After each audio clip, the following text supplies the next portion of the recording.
The battle for Pokrovsk is ongoing. It is here and now that the fate of not only Donbas, but also the future lines of Ukrainian defense is being decided. Fierce fighting is taking place in the city, and the enemy is exerting tremendous pressure. World media are publishing headlines that the fall of Pokrovsk is a matter of days or weeks, and analysts are talking about extremely difficult decisions that will likely have to be made in the near future. What is happening near Pokrovsk? Why could the battle for the city become one of the key battles in this war, and what consequences will its outcome have?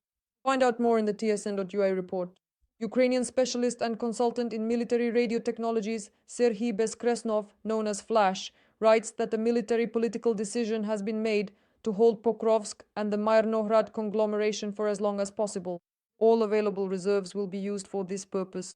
From a military standpoint, holding these positions is important because beyond them lies an almost flat territory deep into the Dnipropetrovsk region. You can see this on the elevation map. If the enemy takes Pokrovsk, they will also be able to use its heights to operate UAVs over long distances. I don't discuss political decisions. There are enough experts for that without me. Of course, such decisions would not be made if the military leadership did not see the possibility of doing so. Personally, I still believe that no position is worth people's lives. And I hope that if it becomes necessary to save people, it will be done in time. In fact, the defense forces have already accomplished a feat by holding the Pokrovsk direction for a year. Both the infantry, the artillery, and of course the SBS. Ukraine has to make a choice between preserving its territory and saving its people in the Battle of Pokrovsk. This is reported by the Washington Post. The article notes that the withdrawal of defense forces from Pokrovsk, even to reinforce better positions nearby, could boost Russian morale and be used to influence the unpredictable White House. However, remaining in the city during street fighting carries significant risks of heavy losses for Ukrainian troops and equipment, which is a danger for a country that is already greatly outnumbered and facing a serious shortage of personnel. Putin will use the loss of Pokrovsk to influence Trump, convincing him of the inevitability of victory and the futility of helping Ukraine. But the loss of this city will open the way for the occupiers to advance further, since Dnipropetrovsk and Zaporizhzhia regions do not have such strong fortifications. So the threat there is more than real. Ukraine has already endured similar tragedies.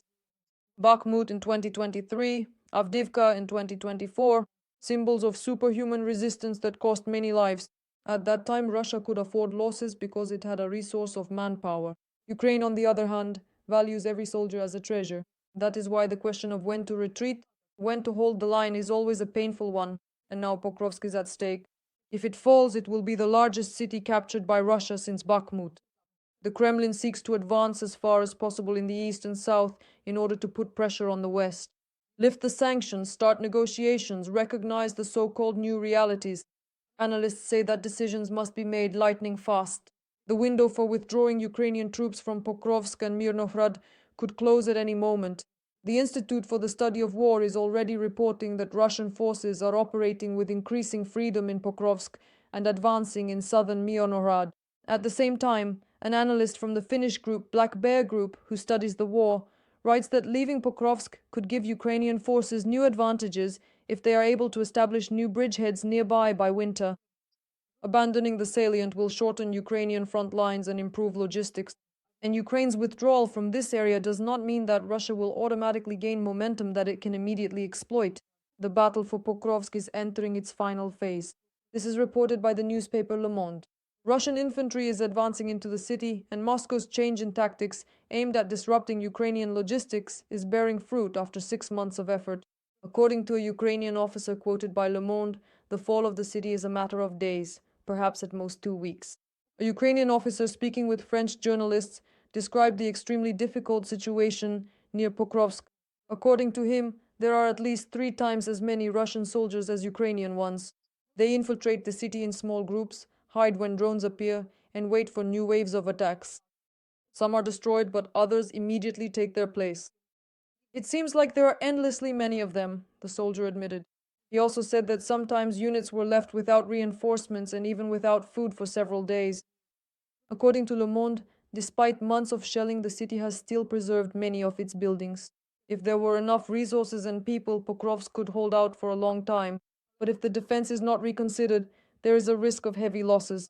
Despite everything, the General Staff of the Armed Forces of Ukraine assures that as of November 5th, they stated there is no encirclement of Ukrainian forces in this direction. Analysts from Deep State say the enemy continues to absorb the city, expand its zone of control, and create a threat to Myrnohrad and the city's agglomeration. Meanwhile, assault troops of the 425th Skelya Regiment returned the Ukrainian flag over the Pokrovsk City Council building. Ukrainian Defense Forces fighters infiltrated almost the entire city and reached the center, where they were able to raise the flag. Minus 300, minus... Wow, awesome guys. Well done, man. Plus, you're the best, you're the best. Get to the shelter and stay in touch.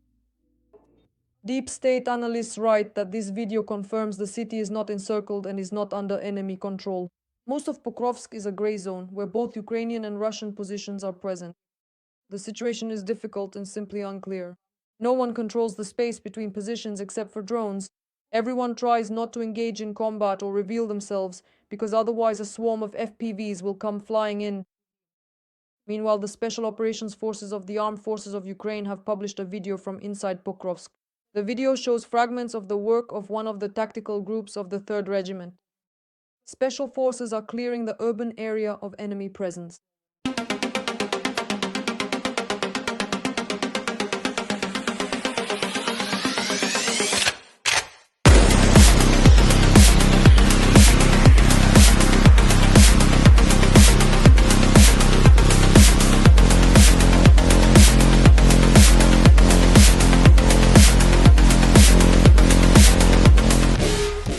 Roman Pohorily, co-founder and analyst of Deep State, said on a YouTube channel that everyone in the Myrnohrad agglomeration has no way to receive proper supplies, carry out rotations, and unfortunately can no longer even withdraw safely. The analyst says that how this will be handled in the future raises many questions. Pohorily noted that if the occupiers manage to gain a foothold in the area of the settlement of Rivne, the enemy will be able to completely cut Myrnohrad off from the outside world. Then it will be possible to speak of an actual encirclement, since all logistics and movement will come under enemy fire. And now, the analyst explains, the most important thing is to find the point at which the Ukrainian army is still able to hold these settlements and positions, and the moment when it is already necessary to withdraw the troops.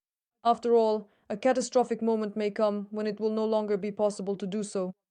And right now everything is being decided directly in Pokrovsk.